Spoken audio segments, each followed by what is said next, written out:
Hello, beautiful beings. Thank you so very much for dropping by this video. To anyone who's new to this channel is about helping people understand the difference between nonsense non-duality, often called Neo-advaita or Neo-Nonduality or fake non-duality, or as I'm currently like to call it, modernized, watered-down YouTube non-duality, versus traditional non-duality, in Sanskrit called Advaita Vedanta. They're very different, and neo-non-duality, if taken seriously, is very harmful. So this is an introductory video. I'm going to make a series on how to transition from nonsense BS non-duality to traditional uh, non-duality or Advaita Vedanta. So a few caveats or things to keep in mind. I am not a guru. I am not enlightened. So I'm not here to teach you how to get enlightened, liberated, or liberated. And I'm not here to teach non-duality. I am going to teach a little traditional non-duality, but just enough to help people get out of, pop the bubble of Neo-advaita, Neo-non-duality.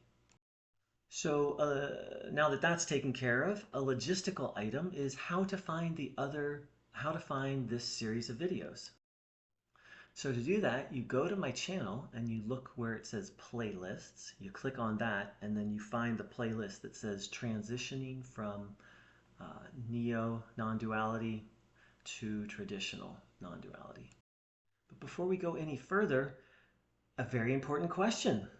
Is it a good idea to transition from neo-non-duality to traditional non-duality? Well, that's really going to depend on you. One of the harms of neo-non-duality is it's very conservative, religious, dogmatic in the sense that it says, hey, there's only one path, and this is the path. Isn't that what conservative, dogmatic, cult-like religions do? It's like, we have the monopoly on truth, and we have the only way to the truth. So, so it's a very important question to ask yourself, do I want to follow traditional non-duality? Some people, after their experience with neo-non-duality, feel completely done with it. And I really understand that feeling. Some people really feel a draw to, that they realize like neo-non-duality is nonsense, but there's really still a deep draw to non-duality. So, and in my case, my journey was I still felt that deep draw.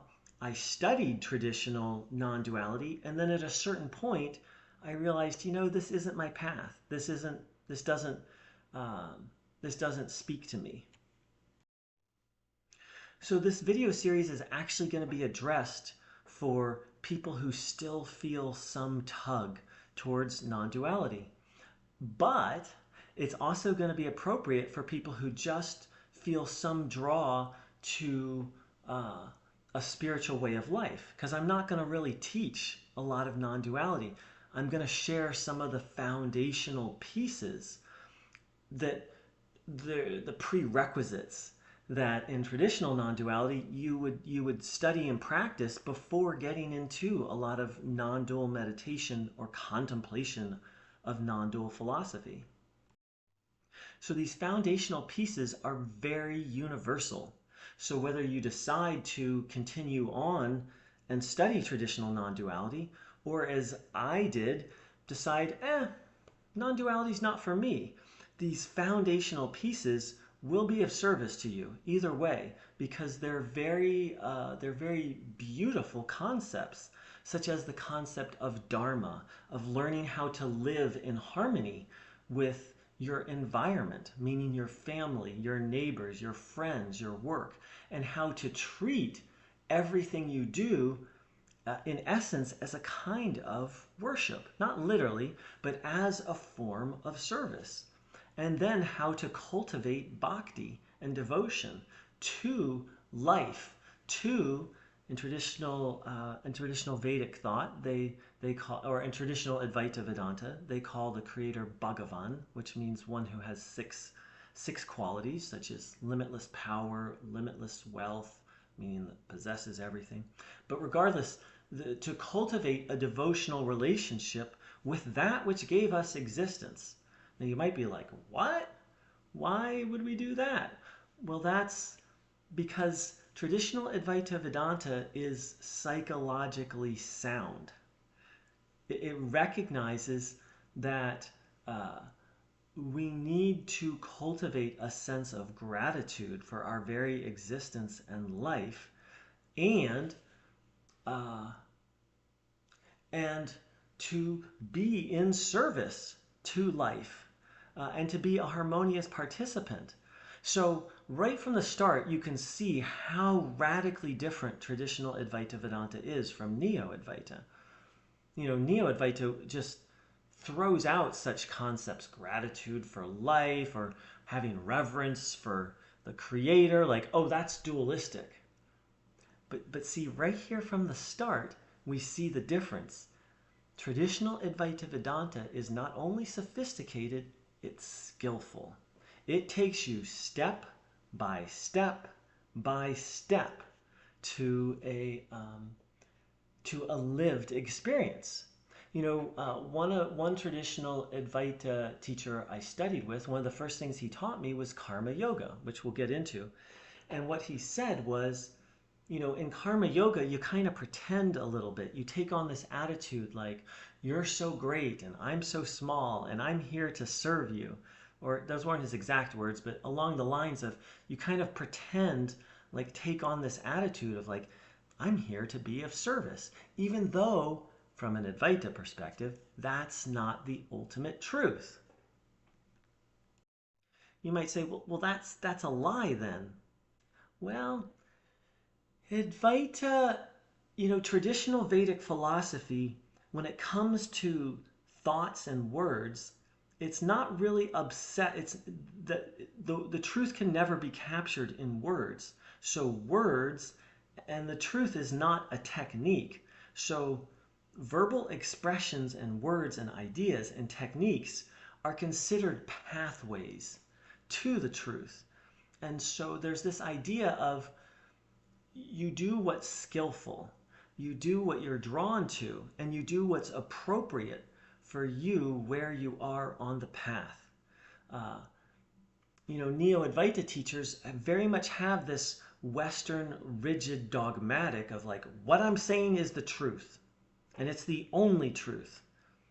Vedic philosophy, of which Advaita Vedanta is a part, is very more focused on being skillful and empowering the individual to be skillful, with this recognition that the truth is beyond words, and words and ideas and practices are just a skillful means to approach the truth. And so there's very much this sense of, what's the helpful idea now? Whereas in Western, again, dogmatic, rigid, fundamentalist religion, and Neo-Advaita has picked this up. There's very much this is the truth, this is the only truth, with words. And that's part of what makes Neo-Advaita so rigid and dogmatic. So, whether you're interested in studying traditional Advaita, whether you're interested in recovering from nonsense, non-duality, or whether you're looking for just a spiritual way of life, I hope this series will be helpful. And, I do this out of a sense of service because being trapped in, once you go far enough down Neo-Advaita, it's like being trapped in a mental kind of hell that's very hard to get out of. And through grace and grit and the help of some of these traditional teachers I studied with, I have escaped, and it truly isn't escaping. It's escaping a prison if you go down far enough, which I sure did. And it's also out of love. I love Ramana Maharshi. I love Vedic philosophy. And Neo-Advaita is just a complete butchery. I want to say a crucifixion. It's Christmas season, so my mind is on Jesus. It's an absolute crucifixion. I don't even believe in the word blasphemy. Like, that's such an intense, crazed concept in Western, but it's bordering on blasphemy. And Vedic thought doesn't have the concept of blasphemy, but it's just so far off. It's so far off. And lastly, I'd like to close with saying, well, why listen to me? So first of all, and so I don't want to sort of like sell myself, but I want to share some things that might, I don't want you to blindly believe anything I say. Please go do your own research. And part of this series is going to be pointing you to where you can do research. And I do want to instill maybe a little confidence, maybe a little bit like, in the end, so the way traditional Advaita works is it's not the teaching of the teacher, it's the teaching. Anyone who teaches Advaita Vedanta is not teaching on their own authority. They're teaching based on their experience plus a very long-standing tradition. So what I'm going to share, yes, I'm going to share about my recovery from Neo-Advaita, and that is a little bit on my authority because most traditional Advaita teachers don't talk about the process of how to recover from Neo-Advaita. And a lot of what I'm going to be teaching is not my teaching. I'm literally just going to be sharing what I learned from traditional gurus who learned from gurus who learned from gurus who learned from gurus all the way back to Adi Shankara. That's the other main difference between Neo-Advaita and traditional Advaita, is any Advaita teacher doesn't offer their teaching. They offer their verbal formulation of a teaching that's pretty much exactly the same, or more or less the same, as has been taught for over, it's been 1,200 years since Adi Shankara came around, and is in harmony with Vedic philosophy as a whole. On the other hand, Neo-Advaita teachers have a spiritual experience. They take a few sentences from Ramana Maharshi or the Bhagavad Gita, and then they just make up their own teaching, which completely contradicts this lineage of Advaita teachers and Vedic philosophy as a whole.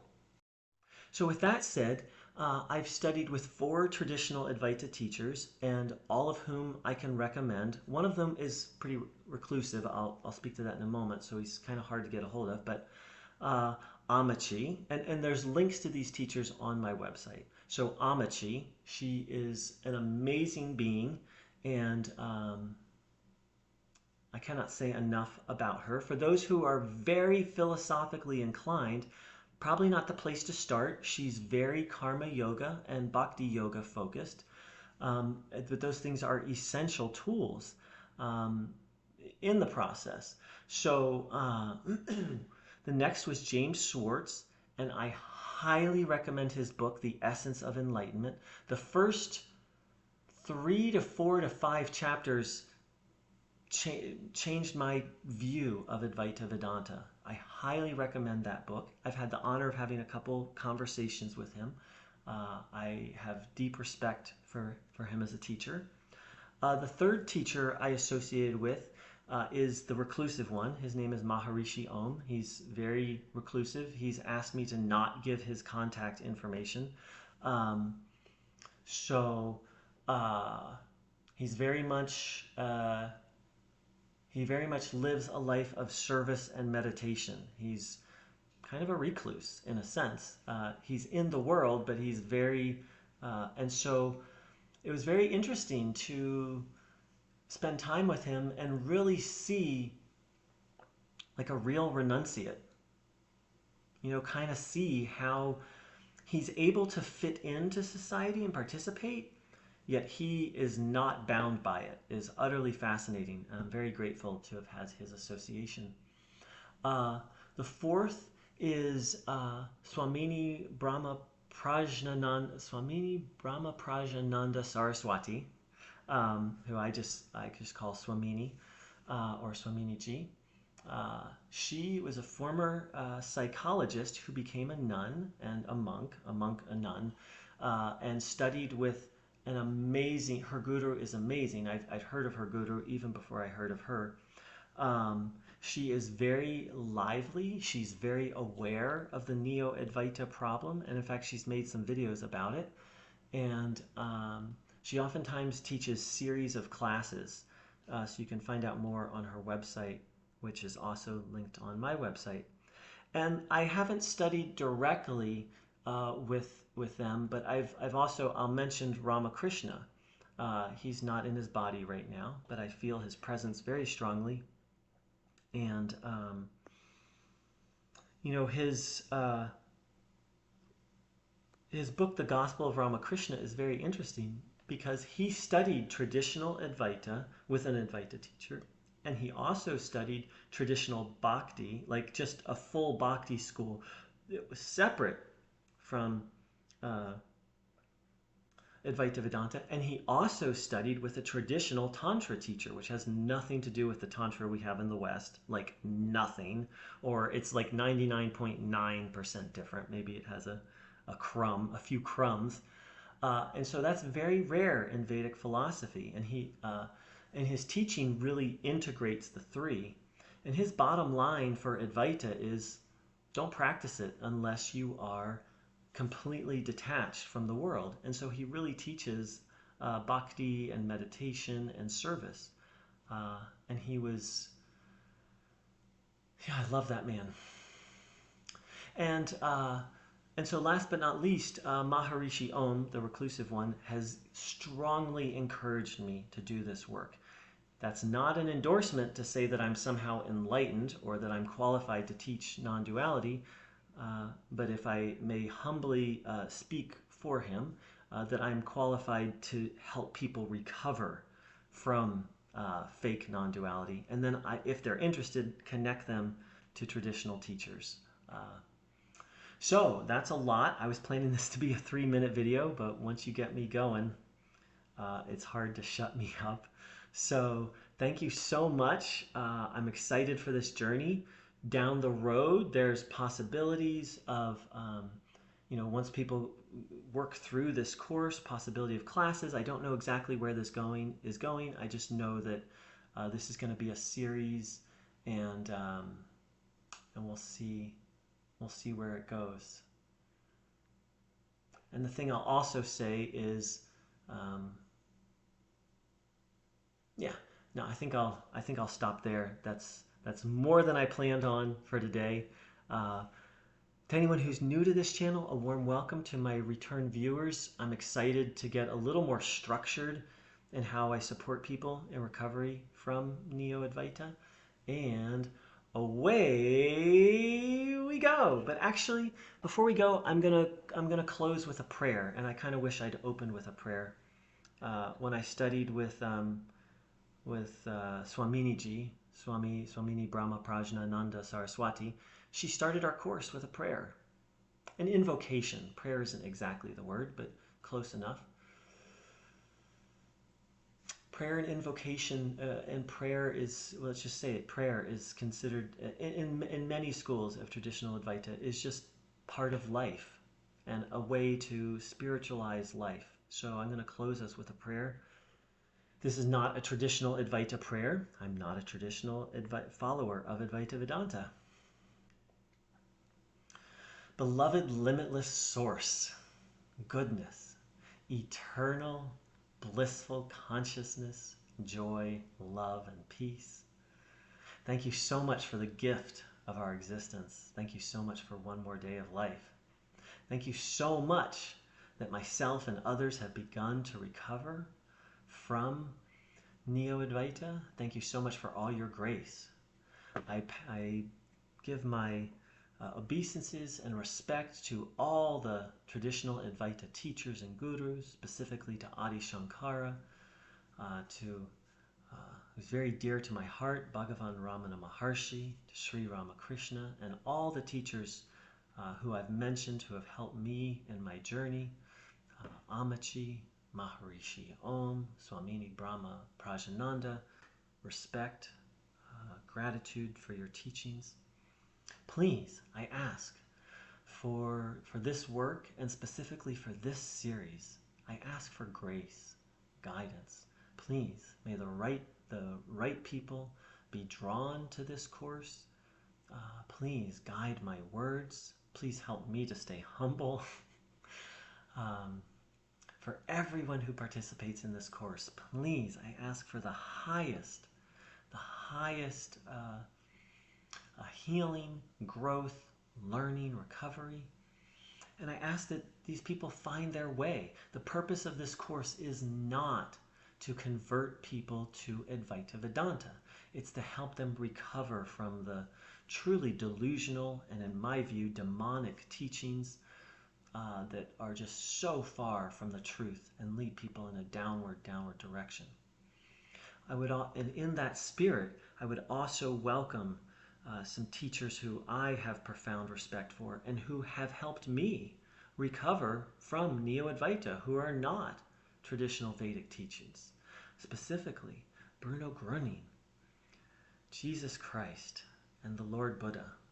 Through studying and practicing your teachings, you've helped me significantly to recover from Neo-Advaita. I ask for the highest grace, the highest blessing, the highest healing for everyone who participates. And please, for this work, not just my work, but everyone who is supporting people in recovery from Neo-Advaita. And last but not least, I would like to say thank you for my Neo-Advaita experience. It's my understanding in Vedic philosophy that all things serve the good, that untruth, the process of overcoming untruth, of overcoming Maya, is truly what the path is. This is less of prayer and more of a teaching. I'll go back to the prayer in a moment. You know, in traditional Vedic thought, Maya, and one of the meanings of Maya is illusion. That's not the only meaning.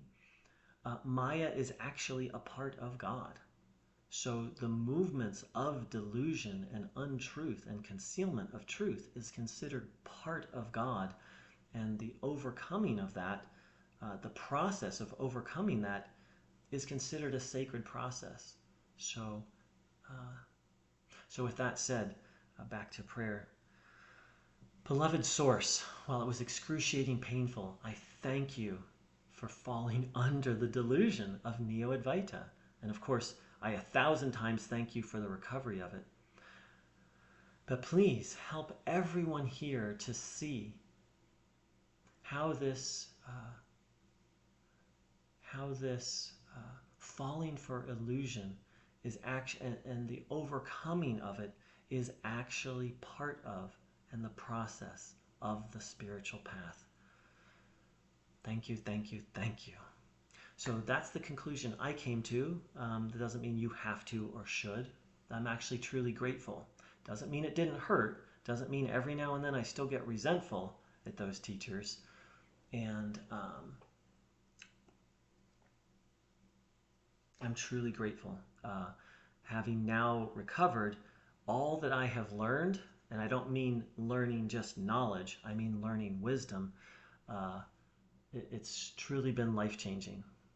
And so on the other side of recovery from Neo-Advaita, I believe every person will find that they, while the process was excruciating and painful, that they have been transformed by both the descent and into Neo-Advaita hell and the recovery. And that's my wish for everyone to come to that place. Last but not least, I mentioned Bruno Gröning.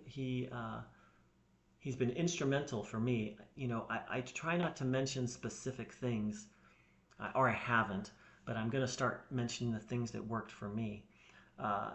I have a website about him called The Healing Stream, and I'll put a link for it below. He is a profound teacher who taught the teachings of Christ without theology or dogma. He literally just taught the practices, or 99%. You know, he taught a little theology, but it's like the teachings of Christ without the dogma. And that was actually crucial in my recovery process.